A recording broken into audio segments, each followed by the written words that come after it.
Iran के पूर्व supreme leader Ayatollah Ali Khamenei को आखिरी विदाई दी जा रही है। ईरानी मीडिया के मुताबिक शुक्रवार को अंतिम विदाई कार्यक्रम में 100 से ज्यादा देशों के प्रतिनिधि शामिल हुए। हालांकि रूस, चीन, भारत और तुर्की जैसे देशों के टॉप लीडर्स ने इससे दूरी बरती। ईरान की तरफ से न्योता भेजे जाने के बावजूद इन्होंने अपने निचले स्तर के प्रतिनिधियों को भेजा। वहीं शनिवार को लाखों लोग तेहरान के ग्रैंड मुसल्ला में अली खामेनेई के जनाजे के लिए जुटे।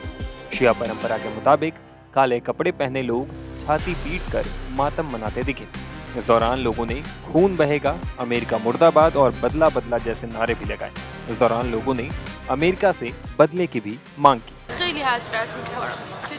मुझे इस बात का बहुत अफसोस है कि मैं सुप्रीम लीडर जब वो जीवित थे तो उनसे मिलने नहीं आ सकी। इसका मुझे बहुत पछतावा है। मुझे उनके व्यक्तित्व को बहुत पहले ही समझ लेना चाहिए था, लेकिन मुझे ये एहसास बहुत देर से हुआ। मैं शब्दों में बयान नहीं कर सकता कि मैं कैसा महसूस कर रहा हूँ। सच कहूँ तो नहीं कर सकता। मुझे अब भी यकीन नहीं हो रहा कि हमारे नेता अब हमारे बीच नहीं रहे। मैं इस बात पर कभी विश्वास नहीं कर पाऊंगा।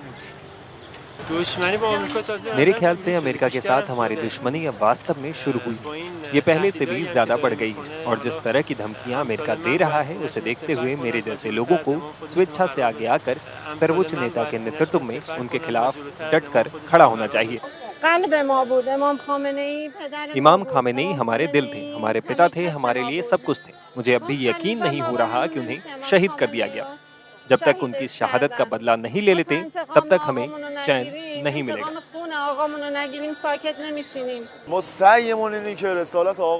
हम उनके मिशन को पूरा करने की पूरी कोशिश करेंगे। इसके लिए हम अपनी तरफ से कोई कसर नहीं छोड़ेंगे। जब तक हमारी जिंदगी है हम इसी मकसद के लिए समर्पित रहेंगे और अगर ईश्वर ने चाहा तो हमारी जिंदगी का अंत भी शहादत के साथ होगा।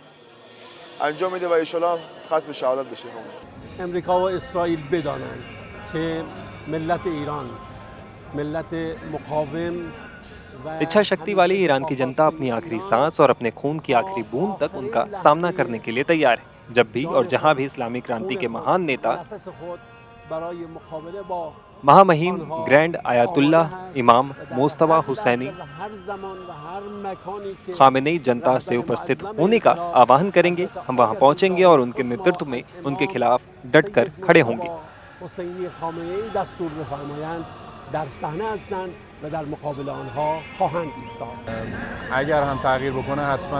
अगर अली खामेनेई के बाद हमारी नीतियों में कोई बदलाव आता भी है तो वो यही होगा कि हम तथाकथित वैश्विक अहंकार के खिलाफ लड़ाई को और अधिक मजबूती से आगे बढ़ाएंगे और एक वैश्विक शक्ति बनने की दिशा में तेजी से कदम बढ़ाएंगे।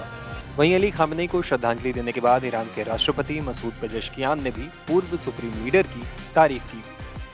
उन्होंने कहा कि हमारे प्रिय नेता ने बड़ी दृढ़ता के साथ महाशक्तियों का सामना किया। उदारता, स्वतंत्रता और न्याय की तलाश, यही उनकी सबसे बड़ी पहचान थी। उन्होंने दुनिया भर के मुसलमानों को सम्मान और गौरव का एहसास कराया। दुनिया में ऐसे बहुत कम देश हैं जो अमेरिका के सामने खड़े हो सकें जब वो उन देशों को ये बताने की कोशिश करता है कि उन्हें क्या करना चाहिए। हमारे प्रिय नेता ने बड़ी दृढ़ता के साथ महाशक्तियों का सामना किया, ईरान और दुनिया भर के मुसलमानों की आज़ादी और स्वतंत्रता की रक्षा की। क्रांतिकारी नेता की सबसे बड़ी खासियत, जिसे उनके दोस्त और दुश्मन दोनों स्वीकार करते हैं, वो ये थी कि वे सम्मान को सर्वोपरि मानते थे। उनकी हमेशा यही इच्छा रही कि ईरान और ईरानी जनता सम्मानित, गौरवान्वित और दृढ़ बनी रहे। वो एक दूरदर्शी और विवेकपूर्ण नेता थे जो हर फैसले में परिस्थितियों और राष्ट्रीय हितों का भी पूरा ध्यान रखते थे। बता दें कि तेहरान में 3 जुलाई से खामेनेई के अंतिम संस्कार से जुड़ी रस्में शुरू हो गई हैं और 9 जुलाई तक चलेंगी। इस बीच अमेरिकी राष्ट्रपति डोनाल्ड ट्रंप ने दावा किया कि अमेरिका ने खामेनेई के अंतिम संस्कार के लिए ईरान को 1 हफ्ते की छुट्टी दी है। ट्रंप ने कहा कि उन्होंने मानवता के नाते ऐसा किया है। कार्यक्रम खत्म होने के तुरंत बाद ईरान को अमेरिकी शर्तें माननी होगी।